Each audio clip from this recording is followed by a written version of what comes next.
जब हुजूर सल्लल्लाहु अलैहि वसल्लम की विलादत हुई, ए अब्दुल मुत्तलब, आपके घर पोता पैदा हुआ है। क्या अब्दुल्ला का बेटा? आज मेरे घर खुशियों का चिराग रोशन हुआ है। ये दिन मेरे लिए बड़ी खुशी लेकर आया है।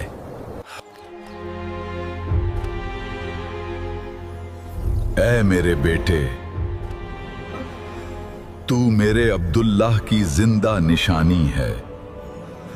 जब नबी पाक सल्लल्लाहु अलैहि वसल्लम की विलादत हुई, वो रात आम नहीं थी, जमीन बदल रही थी। एक ऐसा नूर जाहिर हुआ जिसने तारीख बदल दी, और मक्का में बुत खुद गिरने लगे। ये क्या हो रहा है? हमारे बुत खुद कैसे गिर रहे हैं? ये कोई आम बात नहीं। क्या ये किसी बड़ी तब्दीली की निशानी है? बेमौसम फल जाहिर होने लगे।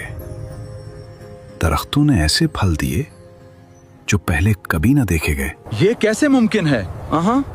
अभी तो दरख्त खाली थे। ये जरूर कोई निशानी है। फिर दादा अब्दुल मुत्तलिब उस मुबारक बच्चे को अपने हाथों में लेकर हरम काबा की तरफ रवाना हुए।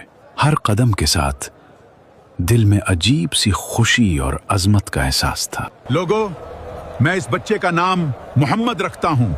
इसका नाम आसमानों में भी सराहा जाए और जमीन पर भी। और जैसे ही ये अजीम खबर मक्का की गलियों में एक अजीब बेचैनी तौड़ गई, एक लौंडी तेजी से सांस फूलती हुई अबू लहब के घर की तरफ भागी। इसके दिल में खुशी भी थी, हैरत भी, क्योंकि आज एक ऐसा बच्चा पैदा हुआ था जिसकी रोशनी पूरी दुनिया बदलने वाली थी। ऐ मेरे आका, सुने सुने, एक बड़ी खबर है। क्या हुआ? क्यों इस कदर घबरा रही हो? आपके भाई अब्दुल्ला के घर एक बेटा पैदा हुआ है। क्या कहा? बेटा? जी हाँ, एक नूर वाला बच्चा। ये सुनकर अबू लहब के चेहरे पर खुशी छा गई, और इस खुशी में उसने अपनी लौंडी को आजाद कर दिया। लेकिन वक्त गुजरने के साथ वही अबू लहब उस नूर के सबसे बड़े दुश्मनों में शामिल हो गया। हजरत आमिना के बाद सबसे पहले जिस हस्ती ने आपको अपनी आगोश में लिया और दूध पिलाया, वो अबू लहब की लौंडी सुवैबा थी। उस वक्त उनकी गोद में एक और बच्चा भी था जिसका नाम मसरूह था। सुवैबा ने निहायत मोहब्बत और शफकत के साथ उस मुबारक बच्चे की परवरिश की, और यूं ये निस्बत हमेशा के लिए तारीख का हिस्सा बन गई। यही नहीं, उन्होंने उससे पहले हजरत हमजा रजी अल्लाह अन्हु को भी दूध पिलाया था, और बाद में हजरत अबू सलमा रजी अल्लाह अन्हु को भी अपनी आगोश में लिया। यूं एक ही दामन शफकत से जुड़े ये रिश्ते मोहब्बत, कुर्बत और तकदीर की एक खूबसूरत दास्तान बन गए। अरब का यह कदीम दस्तूर था कि वो अपने बच्चों को शहर की फिजा से दूर रखने के लिए बदवी औरतों के सुपुर्द कर दिया करते थे, वो बचपन ही से खालिस अरबी जबान सीख सकें।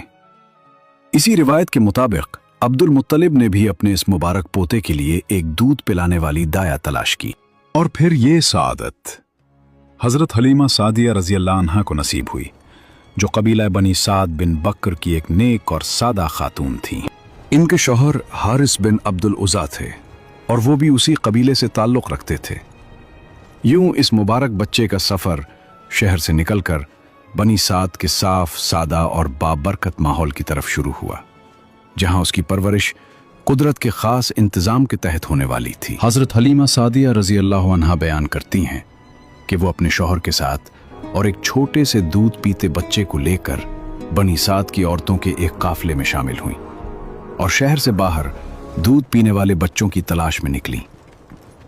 ये कहत साली के दिन थे। जमीन सूखी पड़ी थी और घरों में फाके थे, औंटनी भी थी, एक कतरा दूध तक ना था। इधर उनका अपना बच्चा भूख से बलकता रहता। रातें बेखाबी में गुजरती।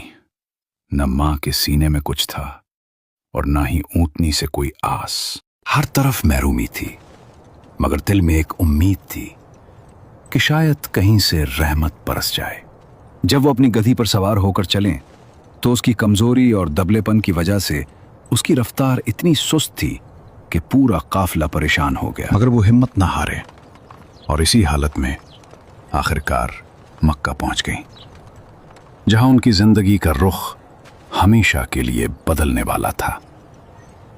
फिर हम में से कोई औरत ऐसी नहीं थी जिस पर रसूलुल्लाह सल्लल्लाहु अलैहि वसल्लम को पेश ना किया गया, मगर जैसे ही बताया जाता कि ये बच्चा यतीम है तो वो खामोशी से इनकार कर देती, क्योंकि उनके दिल में एक उम्मीद होती थी कि बच्चे के वालिद से कुछ सिला मिलेगा, कुछ अतिया, कुछ मदद। मगर वो नहीं जानती थी कि जिसे वो दुनियावी फायदे की वजह से छोड़ रही हैं, वही बच्चा दुनिया और आखिरत की सबसे बड़ी रहमत बनने वाला है। इधर जितनी औरतें मेरे हमरा आई थीं, सबको कोई ना कोई बच्चा मिल गया, सिर्फ मुझी को न मिल सका। जब वापसी की बारी आई तो मैंने अपने शौहर से कहा, खुदा की कसम, मुझे अच्छा नहीं लगता कि मेरी सारी सहेलियां तो बच्चे ले लेकर जाएं और तन्हा मैं कोई बच्चा लिए बगैर वापस जाऊं। मैं जाकर उसी यतीम बच्चे को लिए लेती हूं। शौहर ने कहा, कोई हर्ज नहीं, मुमकिन है अल्लाह इसमें हमारे लिए बरकत दे। इसके बाद मैंने जाकर बच्चा ले लिया, और महज उस बिना पर ले लिया कि कोई और बच्चा ना मिल सका। हजरत हलीमा सादिया रजी अल्लाह अन्हा बयान करती हैं कि जब वो उस मुबारक बच्चे को लेकर अपने डेरे पर वापस आए और उसे अपनी आगोश में लिया तो एक अजीब मंजर जाहिर हुआ कि अचानक उनके दोनों सीने दूध से भर गए और बच्चे ने जी भर कर पिया। यही नहीं, उनके अपने बच्चे ने भी सैर होकर दूध पिया और फिर दोनों सुकून से सो गए। हालांकि इससे पहले भूख की वजह से रात भर रोना और बेचैनी हमारा मुकद्दर था। इधर उनके शौहर ऊंटनी के पास गए तो देखा कि वो भी दूध से लबरेज है। उन्होंने खूब दूध दुहा और इस रात वो दोनों मियां बीवी भी आसूदगी के साथ पी कर सो गए। एक ऐसी रात जो मुद्दतों बाद सुकून लेकर आई थी। सुबह हुई तो उनके शौहर ने हैरत से कहा, हलीमा, खुदा की कसम, तुमने एक बहुत बाबरकत रूह हासिल की है। हजरत हलीमा रजी अल्लाह अन्हा ने मुस्कुराकर जवाब दिया, मुझे भी यही उम्मीद है। हजरत हलीमा सादिया रजी अल्लाह अन्हा बयान करती हैं कि उसके बाद हमारा काफिला वापस रवाना हुआ। मैं अपनी उसी कमजोर और खस्ता हाल गधी पर सवार हुई और उस मुबारक बच्चे को भी अपने साथ ले लिया। मगर अब मंजर बदल चुका था। वही गधी जो पहले सुस्त और कमजोर थी, अचानक ऐसी तेज हो गई कि पूरे काफिले को पीछे छोड़ती हुई आगे निकल गई। कोई जानवर उसका साथ ना दे सका। ये देखकर मेरी सहेलियां हैरान रह गईं और पुकार उठी, ए अबू जुवैब की बेटी, ये क्या हो रहा है? जरा हमारा भी ख्याल करो। क्या ये वही गधी है जिस पर तुम सवार होकर आई थी? मैंने जवाब दिया, हाँ, खुदा की कसम, ये वही गधी है। वो हैरत से एक दूसरे को देखने लगी और कहने लगी, फिर तो इसमें यकीनन कोई खास राज है। और वाकई ये कोई आम बात न थी, बल्कि इस बाबरकत बच्चे की आमद का असर था जो अब हर कदम के साथ बरकतों की नई दास्तान लिख रहा था।